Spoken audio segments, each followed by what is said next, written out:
été présents. Mesdames les ministres, merci de votre présence.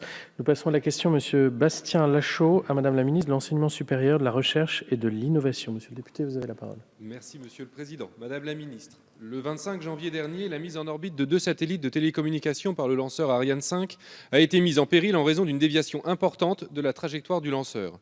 Depuis, on a appris de la direction d'Ariane Group que les satellites parviendraient à retrouver leur orbite nominale dans quelques semaines. La durée de vie des satellites est néanmoins réduite. Toutefois, ce demi-échec doit amener l'État actionnaire à se pencher sérieusement sur les éléments qui ont pu mettre un terme à l'impressionnante série des succès d'Ariane 5.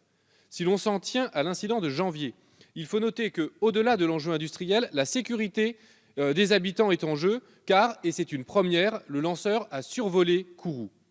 D'autre part, c'est la crédibilité du lanceur qui est en jeu et par conséquent la conservation à moyen terme d'une capacité stratégique décisive pour la France.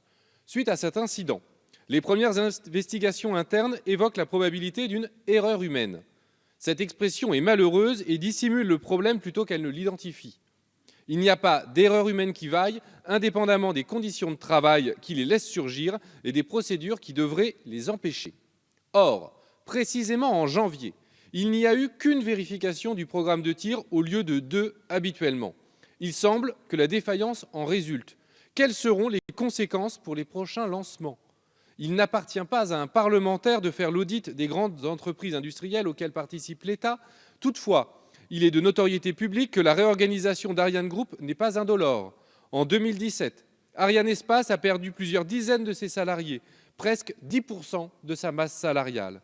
Cette restructuration s'est faite notamment en raison de doublons identifiés entre Ariane Group et Ariane Espace. Alors que la contribution financière de l'État dans le secteur demeure importante et légitime, Madame la ministre, ma question est simple.